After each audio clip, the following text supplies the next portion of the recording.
وزیر اعظم عمران خان پشاور کے اس منصوبے کا افتتاح کرنے جا رہے ہیں جس کا انتظار پشاور کے لوگ پچھلے 2.5 سال سے کر رہے ہیں۔ BRT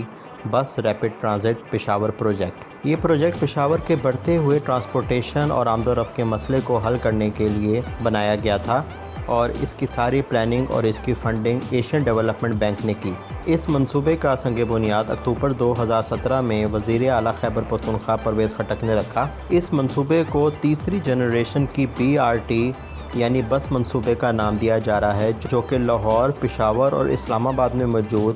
میٹرو بسز سے انتہائی مختلف ہے، اور کئی ایسے فیچرز اس پروجیکٹ میں ایسے ہیں جو کہ ان 3 میٹروز میں شامل نہیں۔ آئیے اب ایک ایک کر کے اس 3rd جنریشن BRT سسٹم کی فیچرز کو دیکھتے ہیں کہ کس طریقے سے یہ اپنے فیچرز کے اعتبار سے یونیک ہے پہلے سے موجود 3 میٹرو بسز سے۔ اس کے مین روٹ کے اندر تینوں روٹ فیزز شامل ہیں، چاہے وہ گراؤنڈ ہو، انڈر گراؤنڈ ہو یا ایلیویٹڈ ہو۔ انڈر گراؤنڈ فیز پنجاب کے تینوں میٹرو بسز کے اندر شامل نہیں، جبکہ اس میں انڈر گراؤنڈ ملٹی وے روٹس بھی شامل ہیں، یعنی جب اس بس کا روٹ انڈر گراؤنڈ جاتا ہے تو انڈر گراؤنڈ لیول پہ ہی اس کو ملٹیپل روٹس کی آپشنز مل جاتی ہیں۔ اس بس سسٹم میں زو بائسیکل کے نام سے ایک علیحدہ سے پلیٹ فارم بنایا گیا ہے، گراؤنڈ کے اوپر بھی اور ایلیویٹڈ پلیٹ فارم بھی کچھ علاقوں کے اندر، جہاں پر سائیکلسٹ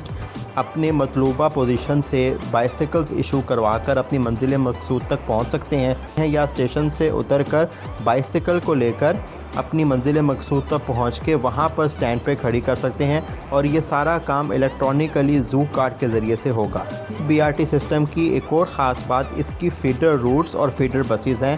جو کہ پہلے سے موجود میٹروز کے اندر شامل نہیں ہیں، یعنی کہ مسافروں کو ان کی لوکیشن سے لے کر بس اسٹیشن تک اسپیشل بسز، جو کہ سائز میں مین روٹ کی بسز سے چھوٹی ہوں گی، چلائی جائیں گی، جو کہ سب اسٹیشنز یا جن کو فیڈر اسٹیشنز کہتے ہیں۔ تقریباً 100 کے قریب فیڈر اسٹیشنز فیڈر روٹس کے اوپر بنائے گئے ہیں، جہاں پر مسافر پہنچ کر ان چھوٹی فیڈر بسز کے ذریعے سے اپنے مین روٹ کے بس اسٹیشن پر آ سکیں گے۔ ایک اور ایسا فیچر جو 1st یا 2nd جنریشن کی میٹروز میں شامل نہیں، وہ کمرشل یا پارکنگ پلازاز ہیں۔ اس پروجیکٹ کے اندر تقریباً 3 بڑے کمرشل یا پارکنگ پلازاز موجود ہیں، جن کے اوپر کام جاری ہے۔ یہ پارکنگ پلازاز نہ صرف یہ کہ لوگوں کو پارکنگ کی فیسلٹیز پرووائڈ کریں گی، بلکہ ان کے اندر کمرشل مارکیٹس بھی بنائی جائیں گی کہ بس سسٹم ایک طرح سے کمرشلائزیشن کے تحت پیسے کمانے کی اہلیت رکھ پائے گا۔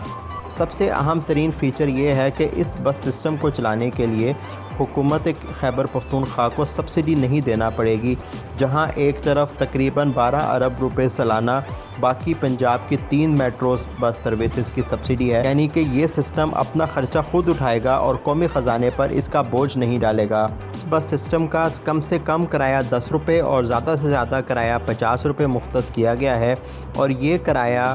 صارفین زو کارڈ کے ذریعے سے، جو کہ بیسیکلی ایک پری پیڈ ٹرانسپورٹیشن کارڈ ہے، اس میں اپنے پیسے چارج کروائیں گے اور اپنی ضرورت کے مطابق سفر کیا کریں گے۔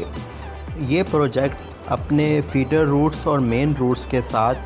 پشاور کے تقریباً 80% سے زائد حصے کو کور کرے گا، وہاں کے لوگوں کو فیسیلیٹیٹ کرے گا اپنی منزل تک پہنچنے میں، جبکہ لاہور، پنجاب اور ملتان کی اگر بات کی جائے تو ان کی کوریج 50% سے کم ہے۔ اس پروجیکٹ کی کنسٹرکشن کے دوران مختلف قسم کی تصاویروں کو لے کر پروپیگنڈا کیا جاتا رہا، جو کہ ظاہری بات ہے جب 80% سے زائد کسی شہر کے ایریا میں کوئی میگا پروجیکٹ کریں گے تو اوبیسلی کنسٹرکشن کے دوران آپ کو اس قسم کی چیزوں کا سامنا کرنا پڑے گا۔ تو لاگت تقریباً 60 ارب روپے سے بڑھ کر 100 ارب روپے کی بنیادی وجہ یہ ہے کہ اس کے اندر تقریباً 1.5 کلومیٹر کی روڈ یا 1.5 کلومیٹر کا روڈ مزید ایڈ کیا گیا، اس پروجیکٹ کا سکوپ بڑھایا گیا۔ دوسری جانب جب یہ پروجیکٹ شروع ہوا، ڈالر کا ریٹ 104 روپے کے حساب سے اس کی لاگت 60 ارب روپے بن رہی تھی، اور جبکہ اب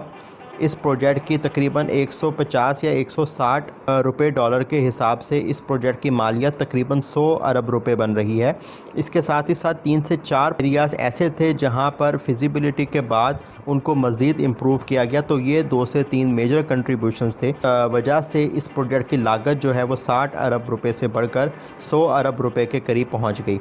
اگر اس پروجیکٹ کے کمپلیشن ٹائم کی بات کی جائے تو 2017 اکتوبر سے لے کر اب تک تقریباً 2.5 سال میں اس کے تمام مین روٹس اور ٹرانسپورٹیشن